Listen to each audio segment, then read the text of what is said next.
saw Tupac step out of the ambulance alive. I know how that sounds, but I swear on everything I have left, it happened.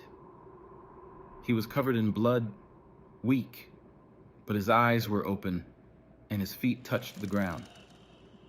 For a split second, he looked right at me, like he knew I'd remember. And then the men around him closed in, and one of them made me swear I'd stay silent. I've carried that silence for years, but I can't anymore. I was just another pair of hands that night, running errands, keeping doors open, making sure the cars stayed lined up and the path stayed clear. My job was to work the edges on big nights, moving 2 steps behind the noise, close enough to see what unfolded, but far enough to stay unnoticed. This happened in Las Vegas, after a fight night that turned the Strip into a furnace. The air was thick with exhaust and cheap perfume. Neon kept its own time, faster than clocks and slower than common sense. I remember the heat more than anything, how it clung to shirts, how it made tempers short, how it turned every breath into a mouthful of dust and electricity.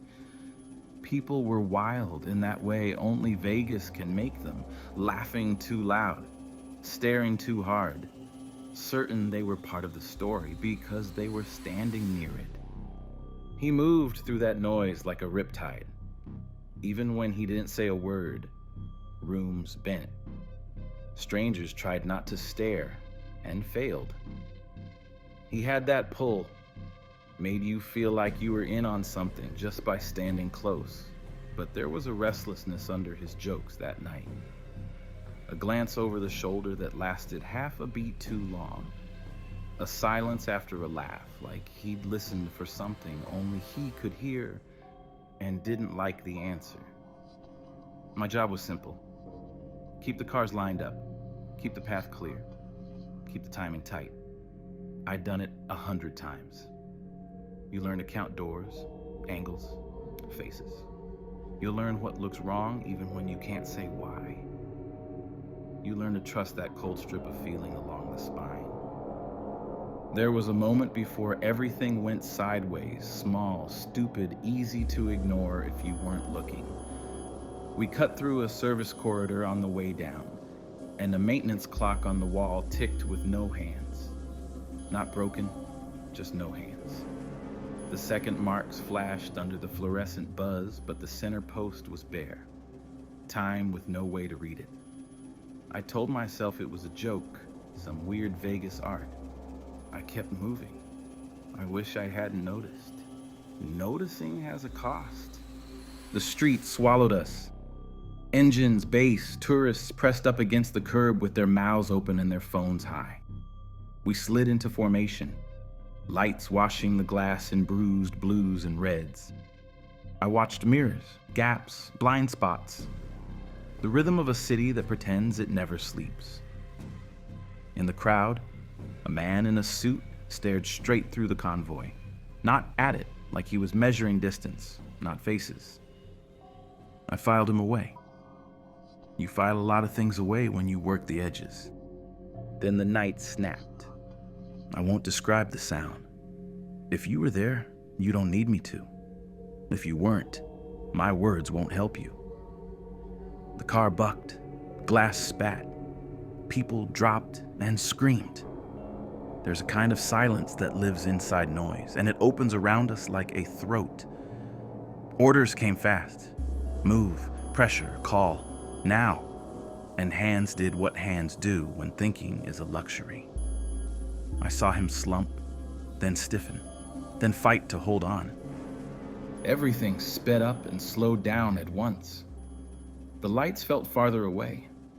The road felt smaller. Someone's radio kept trying and failing to catch a channel, coughing static that sounded like breathing. I put a shoulder into a door, cleared space, waved a path with both arms, and the city split just enough to let us through. Sirens came late, and then all at once. They pushed the night apart like a blade. The ambulance slid in behind us, then ahead, white doors opening like a trap. Paramedics moved in that tight way trained people move. No wasted steps. They lifted him like a secret. I was close enough to see the blood, close enough to hear the words none of us wanted to hear. I stayed near the back bumper because that's where the edges live. I don't know why I didn't get pushed away like everyone else. Maybe I looked like I belonged. Maybe I was too nothing to notice. The doors were mostly closed, but the gap between them was a mouth, and I couldn't stop looking into it. This is the part I've never been able to shake. One of the medics made eye contact with me. Just me. Not a glance, a look, not fear, not pity, warning. He shook his head once, slowly, like he was telling me without words to let this go now, or it would take pieces of me I'd need later. My chest went tight. I took half a step back and couldn't make the other half. Inside that narrow gap, I saw his hand twitch. Not the loose, hopeless twitch of a body losing itself. Controlled. A small curl and release, like he was reminding his fingers they still existed. The monitor beeped in a rhythm that didn't sound frantic. It sounded precise. One of the suits, not a cop, not a hospital, leaned in far enough to block my view, and when he shifted, I caught a sliver of his mouth. He was smiling like people do at a problem that just solved itself. Someone told me to move. I didn't. Someone told me to breathe. I tried. The ambulance didn't jerk away the way they usually do when seconds matter. It rolled out like a car leaving a valet. Steady. Calm. The way you leave when you know where you're going and how long it will take to get there. I followed our vehicles because that's what my legs knew how to do, but my eyes kept snagging on where the ambulance had been, like the night had left a mark there. At the hospital ramp, everything was light. Floods so bright they made the world grainy. People running with nowhere to run, all of it organized chaos that looks like a mess until you zoom out. I was still at the edge, still close enough to hear, and far enough to be ignored. The doors swung, bodies moved, voices stacked, and then the first quiet threat touched me. A man I hadn't seen before stepped into my space like he'd always been there. No badge, no scrubs, no name tag. He wore a dark jacket that didn't reflect the light, and a face you'd forget if not for the eyes. Calm, pale, empty of heat. He said my name. Not loud, not soft, just certain. You didn't see anything, he said. You didn't hear anything. You understand? I didn't answer. He didn't wait. You understand, he repeated. And it wasn't a question this time. He held my gaze until something inside me stepped back on its own. I nodded because everything in me wanted to survive. He patted my shoulder twice like he was putting a stamp on me and turned away as if he'd thrown a switch. People talk about shock like it's noise. Mine was quiet. My brain stopped drawing lines between moments. The night folded.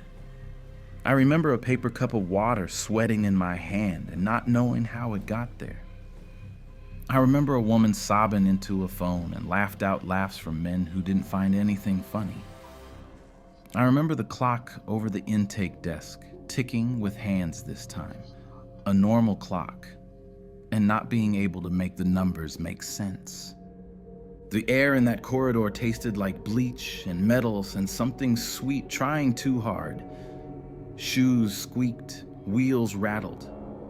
The white doors kept opening and swallowing people whole. It felt like standing outside a mouth that chewed secrets and swallowed names. I tried to decide whether I believed what I'd seen in that gap. Fingers that listened. a rhythm too steady, a warning in a stranger's eyes. I tried to decide whether believing or not believing was safer. Then I remembered the smile on the suit at the back doors and decided the question was the wrong one. The truth doesn't care if you believe it. I kept to the edge. It's where I live. It's where all of this lives in me still.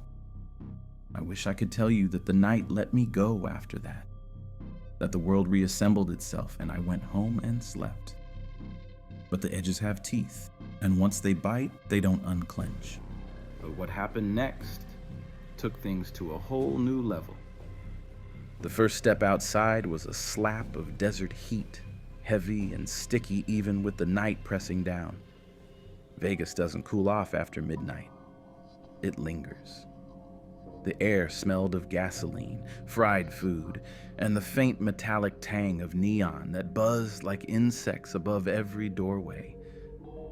I remember thinking it felt alive, like the city itself was breathing faster than the people trapped in it. The cars were lined up the way they always were, polished, humming low, waiting for the signal to move. The convoy was muscle and shiny, chrome flashing under streetlights, engines rumbling like caged animals. Everything looked the way it was supposed to, and for a moment, I let myself believe the night would unfold the same way it always did. Business as usual. That was the false comfort. The trick I swallowed whole. He slid into his seat with a kind of lazy grace, like someone who knew every eye on the strip was following him. Window cracked, elbow leaning just outside, fingers tapping to a rhythm only he could hear. To anyone watching, he looked loose, easy, untouchable. But I noticed the way his shoulders rolled back before he sat down, like he was shaking off tension he couldn't quite hide. The rest of us fell into our places. Shouts exchanged, doors slamming, the quick clatter of boots against hot pavement. I walked the line once more, checking hoods, glancing at license plates, running my hand over the metal without thinking about it. It wasn't about fixing anything. It was about routine. Routine is the shield you hold up when you know things are starting to wobble. We rolled out onto the strip, swallowed by its light. Neon bled into the glass, painting his face red, then blue, then gold in uneven flashes. For a few blocks, it almost felt like a parade. Tourists spilled out of casinos, cameras snapping, voices rising in a wave of excitement. People pointed, shouted his name, and tried to get closer. He leaned further out the window, smiling wide, tossing them a look that could stop hearts. Laughter rippled through the cars like static, and for a breath, the tension in my chest eased. But even as I tried to ride that wave, the unease crept in. It was the traffic lights first. Too long. Every red dragged like someone was holding it down with their thumb. Each pause stretched the city thinner, making the neon harsher. People shifted in their seats, cleared their throats, glanced at watches they didn't need to check. He kept drumming that rhythm against the door. Faster now, his gaze flicking between the crowd and the rear view, like he was trying to catch something the rest of us couldn't see. At one intersection, the strip felt wrong. That's the only word I have for it. Crowded, yes, but hollow, too. Like the noise was just a recording playing over speakers. The laughter didn't sound attached to the mouths that made it. The bodies on the sidewalks felt planted, not moving with the chaos, but arranged, waiting. I noticed a group of kids standing in a cluster, hoodies up despite the heat.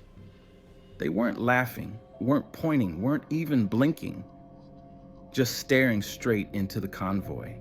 eyes fixed and unblinking, as if they were rehearsing for something.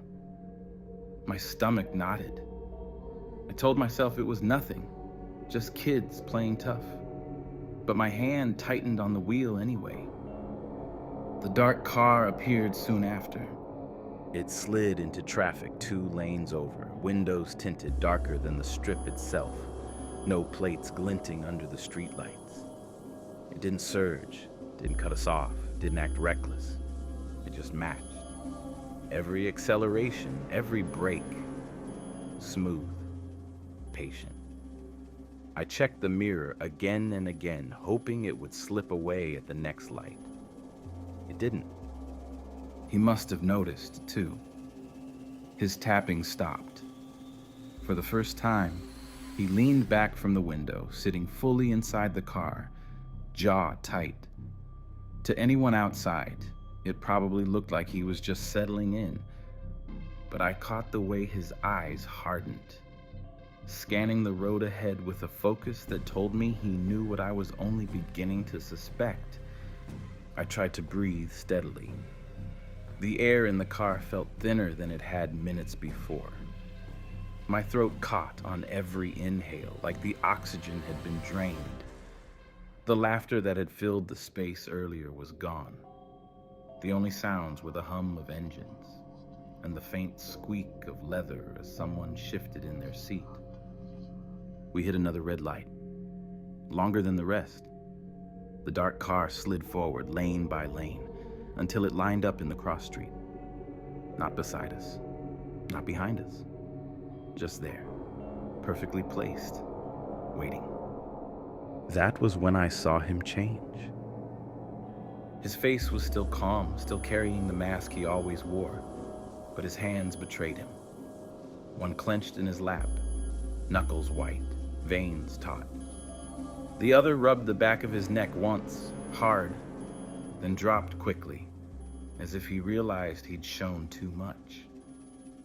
He glanced at the crowd on the sidewalk, dozens of faces staring back, but his gaze didn't linger on them. It lingered on the empty space just beyond, where the shadows pooled thicker than they should have. I felt it too, the weight of something waiting.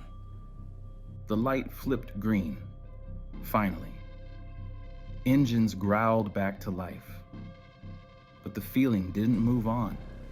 It clung, dragging behind us like a shadow that refused to let go. For a while, I let myself hope the road would carry us out of it, that the strip would swallow the unease the way it swallowed everything else. But then another detail caught me. A woman in sequins stood on the corner holding up a camera. The flash didn't go off. The shutter didn't click. She just held it steady, lens aimed at us, unmoving, not capturing a picture, just watching through the frame. Her eyes never blinked. Her hand never wavered. I looked away fast, a chill crawling up my arms despite the heat. When I glanced back, she was gone. The corner was empty. The road narrowed, traffic thinning as we moved farther from the casinos. The strip was still alive, but quieter, the noise retreating into the distance. That should have been comforting. It wasn't. It just made the silence inside the cars sharper, heavier. He leaned forward again, eyes on the road, lips pressed thin. He wasn't tapping anymore. He wasn't smiling either. Whatever mask he'd been wearing for the crowd had slipped. What I saw then wasn't fear. It was awareness. The kind of awareness you only get when you've been waiting for something and finally realize it's arrived. Every part of me wanted to ask someone else if they felt it too. But the weight in the air told me I didn't need to. They knew. Everyone in those cars knew. The strip stretched ahead of us, the neon fading into longer shadows, the spaces between streetlights darker than they should have been. The dark car lingered just out of reach, still matching us, still patient. And at that moment, I understood. We weren't driving through the city. We were being led. I swallowed hard, the taste of copper in my mouth, hands tightening on the wheel until my fingers cramped. My chest told me to breathe, but my body wasn't listening. And even before the first shot rang out, I knew this night wasn't going to end the way any of us thought it would. But that was just the beginning. I kept telling myself it was just another night in Vegas, but something in my gut knew different. It didn't feel right. Not the air, not the people, not even the way the city looked at us. The strip faded behind us, but the unease only grew thicker. The cars moved in formation, headlights slicing through the dark like blades, but I couldn't shake the sense that every turn was taking us deeper into something that didn't belong to chance. It started with a look. At one of the hotel stops, we cut through a side corridor to avoid the crowds. The carpet was too clean, the lighting too dim. Halfway down, I saw a man in a dark jacket leaning against the wall. He wasn't a tourist. He wasn't staff. He was just there, arms folded, eyes steady on us. And when his gaze landed on me, I swear there was recognition in it, like he knew I wasn't supposed to be where I was. He didn't blink. He didn't smile. He just tilted his head slightly, like he was counting me. Then without a word, he slipped into a service door and was gone. The others didn't notice, or maybe they pretended not to. That's how things work in my world. You don't point out the cracks if you want to stay invisible. Still, the door stuck in my head. It wasn't just that it was unmarked. It was locked from the outside with a black keypad, the kind you see in places that aren't meant to be opened. The faint green light above it pulsed slow, steady, like a heartbeat. When we passed it, I felt the hum in my teeth, a sound too low to hear but impossible to ignore. I turned my head and couldn't stop staring at it. One of the guys in front noticed, gave me a sharp shake of his head, warning me to keep moving. My chest went tight. I did as I was told, but the taste of metal stayed in my mouth. Inside the lounge upstairs, the air was cool but heavy. The music was low, bass thrumming through the walls like something buried alive. A handful of guests sat scattered across velvet chairs, drinks in hand, eyes flicking toward us. It wasn't the usual curiosity. It wasn't the awe you'd expect. Their looks were sharper, too steady, like they were waiting for us. A man at the bar swiveled on his stool as we passed. He didn't lift his glass, didn't nod. He just looked at us like a teacher marking attendance. His eyes ticked over each face one by one. When he reached me, his lips twitched. Not a smile, more like acknowledgement. Then he stood, set the glass down without drinking, and walked out through the same side door we'd come from. No one else seemed to notice, but I did, and I couldn't unsee it, even though he wasn't acting like himself.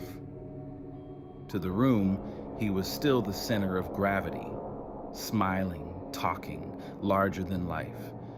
But I was close enough to catch the cracks, the way his fingers drummed faster when the room got too quiet, the way his eyes scanned corners instead of faces, the way he'd lean in to laugh, then pull back too quickly, like someone whispering in his ear from the other side of silence. When we reached the suite, he asked for a minute alone. That wasn't unusual. He always needed space between the crowd and the cameras. We gave it to him. But the second the door clicked shut, the mood shifted. The guys with me moved through their routine, checking closets, peeking behind curtains, tapping window frames. But they weren't casual about it this time. One of them opened the bathroom door 3 times in a row, leaving it wider each time. Another pressed his palms against the wall like he was feeling for something alive beneath the drywall. Nobody joked. Nobody filled the silence. It was work, but it was work done with the kind of nerves you can't hide. I stood near the balcony, tempted to step outside, to gulp down air that wasn't recycled through hotel vents. But the shadows out there felt heavier than the room itself, and I stayed where I was, shoulder against the wall, counting heartbeats. When the door finally opened, it was too soon. He stepped out fast, eyes damp not from tears, but like he'd been staring into a storm. His gaze flicked over us sharp and quick, like counting heads. Then he did something he never did. He stopped in front of me and grabbed my shoulder. His grip was firm, deliberate. "Are we good?" he asked. I opened my mouth to answer, but the words dried up. He looked at me harder, then released his grip. He didn't wait for a response. He just walked past like the question wasn't really meant for me at all. We filed out behind him, down the same lounge, same bass rattling low. The guests had shifted seats, moved around like pieces on a board. The bartender stared blankly at the counter, polishing a glass that didn't need polishing. A woman in a velvet jacket sat with her chin lowered, her eyes locked on us from beneath heavy lashes.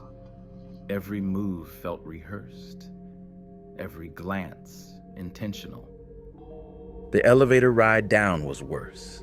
The numbers above the door flickered, 7, 8, 10, 9, before snapping back to 1. No one said a word.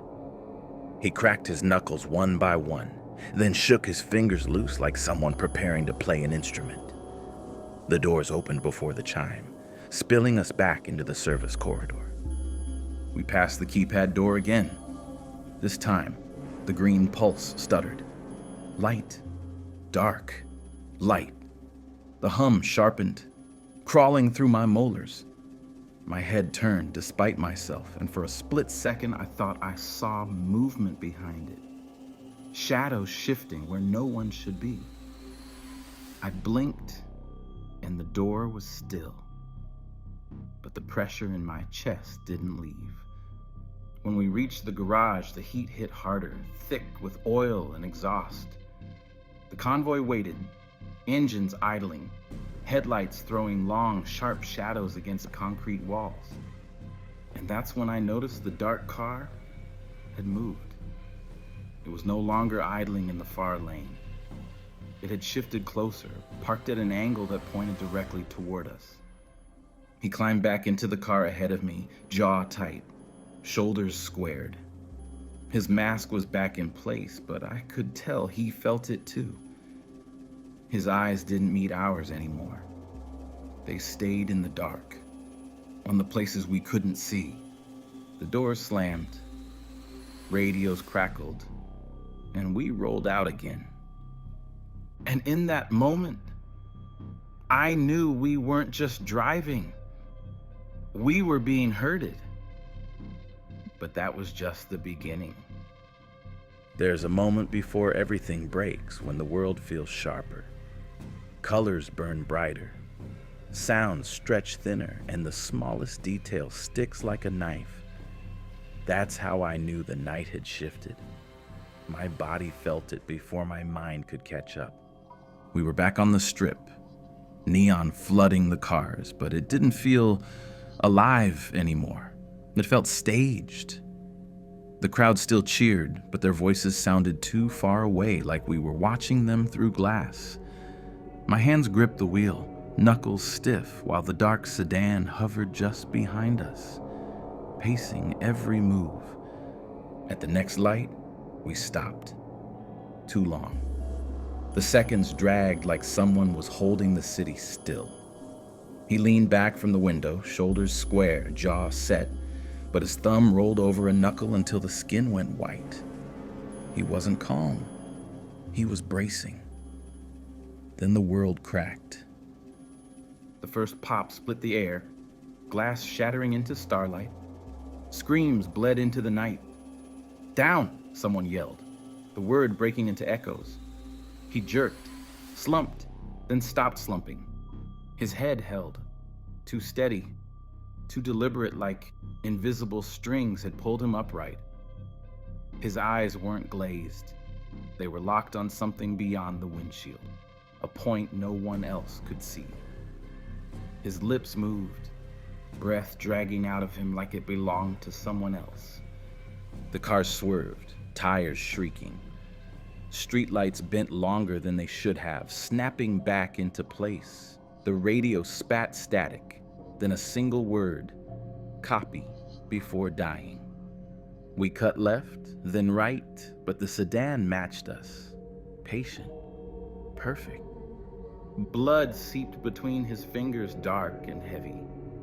Still, his other hand clutched the seat seam, anchoring himself, refusing gravity. He should have been fading, but he was awake. Too awake.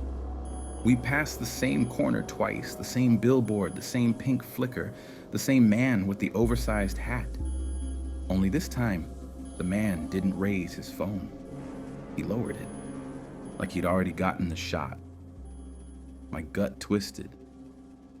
Something was folding over itself. "Hospital. Now!" someone barked, but the word felt hollow, like a command repeated by a voice that wasn't sure it was human. That's when the ambulance appeared. No lights, no sirens, just sliding into place as if it had been waiting all along. It led us off the strip, deeper into shadow, until the casinos fell away and the city narrowed. Its siren rose once, cut off mid-wail, then returned at the exact same pitch, as if time had stuttered. We pulled behind the hospital, not at the ER dock, but at a beige service bay. The kind of door you don't notice even if you're staring at it. The ambulance idled, heat shimmering off its hood. For a moment, no one moved. The silence pressed down hard, like the city itself was holding its breath. The back doors opened slowly, sighing instead of clanging. A slice of light spilled out. I saw the cot, the sheet, the monitor screen, flatline, blank numbers. But the alarm light glowed green. No urgency, no sound. A machine pretending everything was fine. Then he moved. Not a twitch, not the fading reflex of a body giving up. He sat, braced on one arm, pulling himself upright. The sheet slipped to his waist, stained dark, but he was steady.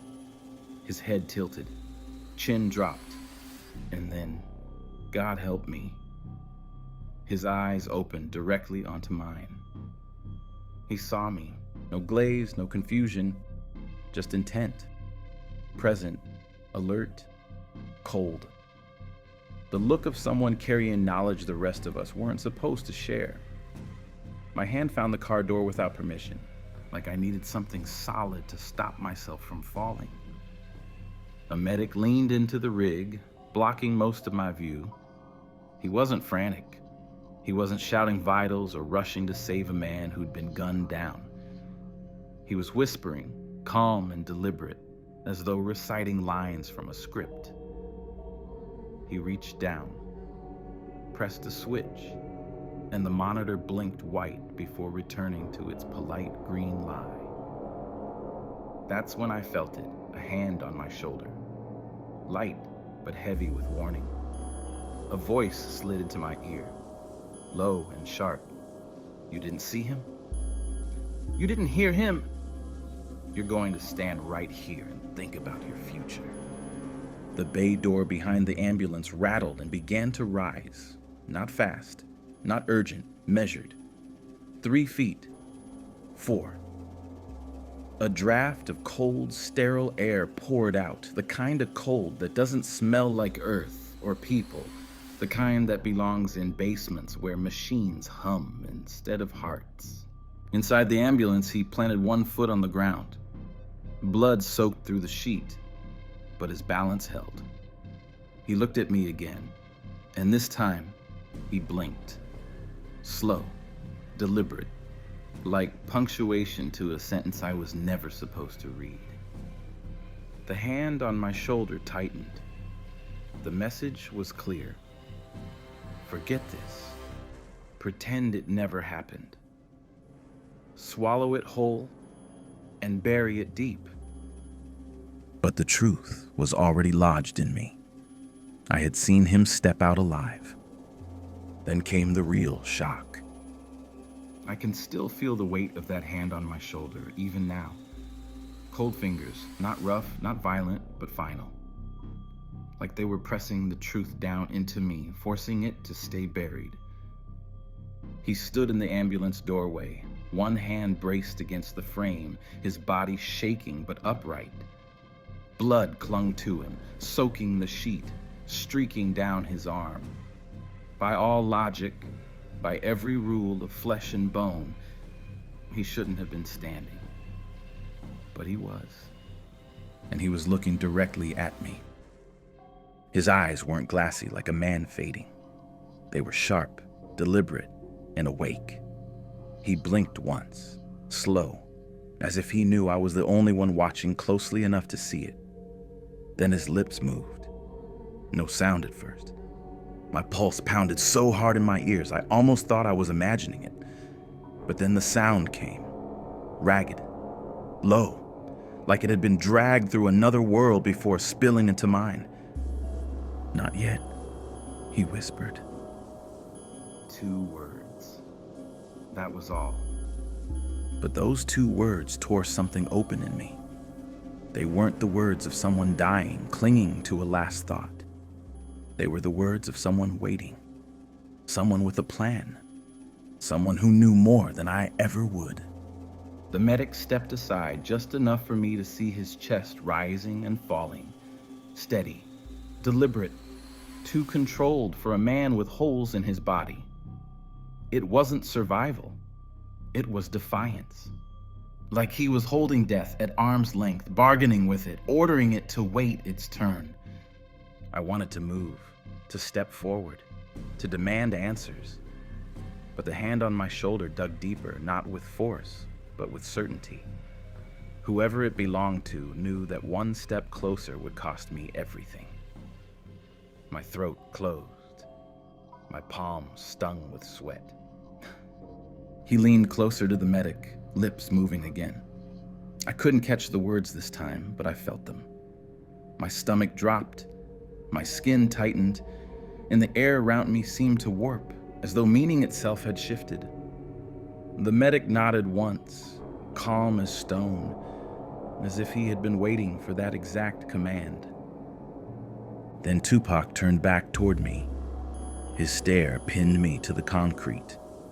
He didn't say anything else aloud, but something passed between us, heavier than sound, heavier than blood. It was the certainty that I now carried something I couldn't unload, something no one should carry. Behind him, the bay door finished its climb. The space beyond yawned wide and dark, lit by a faint blue glow that didn't belong to any hospital I'd ever seen. It looked like a tunnel, stretching into somewhere deeper, colder, hidden. My body screamed that if he went through that door, he wasn't coming back to this world, not in the way people expected. The medic guided him down, one step at a time. His bare feet hit the concrete, leaving red prints that should have made me look away, but I couldn't. Each step felt deliberate, like he was marking a trail not for escape, but for memory. A record, proof for anyone unlucky enough to see. The hand on my shoulder finally released. For a split second, I thought I was free to move, to shout, to break the silence, but then a voice brushed against my ear again, low and poisonous. "If you ever repeat what you just saw, you won't live long enough to regret it." My knees nearly gave out. My body felt hollow, drained of heat, as if the warning itself had stripped me of something vital. And then it happened. The moment that has never left me. He paused before stepping into the tunnel. He turned his head back, met my eyes one last time, and whispered something so faint I almost wished I hadn't leaned forward to catch it. They already buried me once. 4 words. That's all. But it wasn't just a statement, it was a curse. It crawled inside my head and made a home there. I felt it echo in my bones, in the air, in the silence that followed. It was a message no one should hear, a truth too heavy for any one person to keep. And somehow, he'd chosen me to carry it. He stepped forward. The medic followed. The men in the jackets closed ranks, sealing the path behind them. The bay door rattled shut, cutting off the blue glow, the footprints, the last glimpse of him. The sound of it hitting the ground was final, like a coffin lid slamming shut. But he wasn't dead. I knew it. I'd seen him stand. I'd heard him speak. I'd felt the weight of words that weren't supposed to exist. The others moved back into motion, cars idling, voices low, the night pretending to reset. But I stood frozen, breath shallow, replaying that whisper again and again until it blurred into something worse. Silence. I should have spoken up. I should have told someone, anyone, but my tongue felt locked, my throat raw. All I could think of was the warning, the cold certainty of it. The truth wasn't just dangerous, it was fatal. And that's when everything changed. The bay door slammed shut, and with it, the night seemed to collapse. The noise of the strip was gone. Even the hum of the cars in the lot sounded muted, like we were standing under glass. I couldn't move. My legs were stone, my hands numb against the wheel. Every nerve in my body screamed and ran, but I stayed frozen. The others slipped back into routine, checking watches, lighting cigarettes, murmuring into radios like this was just another job. But I couldn't. My heart was still back at that service bay, pounding with the sight of him alive, whispering words that would never leave me. The hand that had been on my shoulder was gone, but its weight lingered. My skin crawled, as if fingers were still pressing down, reminding me, you didn't see him. You didn't hear him. My mouth was dry, my throat tight. I wanted to speak, to ask if anyone else had caught it. But their silence was louder than words. If they had seen, they were pretending they hadn't. If they had heard, they were burying it. I realized then I was alone in this. Utterly alone. The medic reappeared first, stepping out of the shadows with his jacket zipped to the chin, face blank. He didn't look at me. Didn't look at anyone. He just brushed past, climbed into a waiting car, and shut the door like nothing had happened. Another man followed, then another. Their faces all wore the same expression. Neutral, practiced, safe. I wondered how many times they'd done this. How many times they'd made someone swear silence. I forced myself to breathe, shallow and shaky, and finally managed to move. My legs carried me a few steps toward the car, though I didn't remember telling them to. My head swiveled back toward the bay, but it was sealed now. Beige, dull, forgettable. Like it had never opened at all. That was when one of the men stepped into my path. Tall, calm, nothing outwardly threatening. He didn't need to be. His eyes did all the work. "You keep your head down," he said, voice soft but sharp enough to cut. "You were just doing your job tonight. Nothing more. Nothing less. I tried to nod, but my neck locked. He leaned closer. So close I felt his breath against my cheek. Repeat what you saw.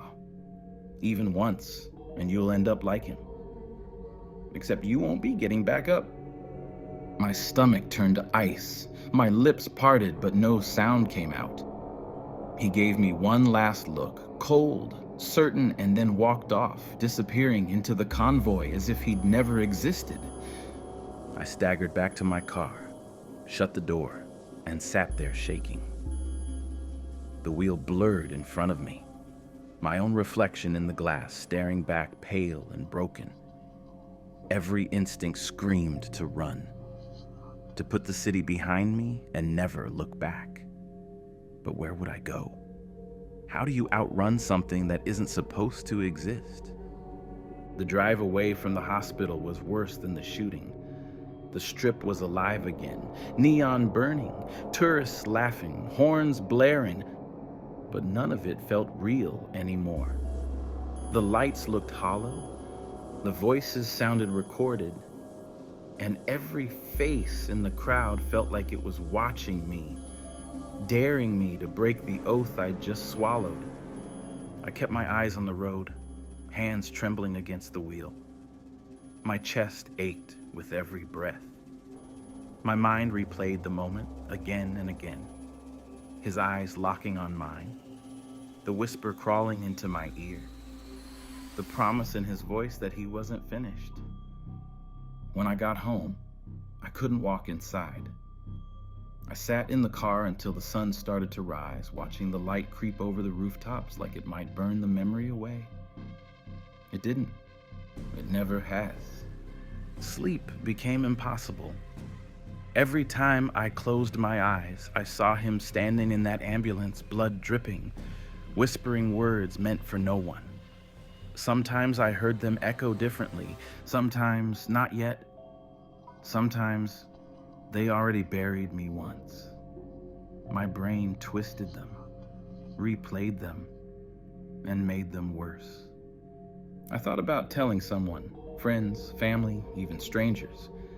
But every time I opened my mouth, I saw that man's eyes and heard that warning in my ear. I believed it. I still do. The threat wasn't empty. I felt it in my bones. The trauma settled into me like poison.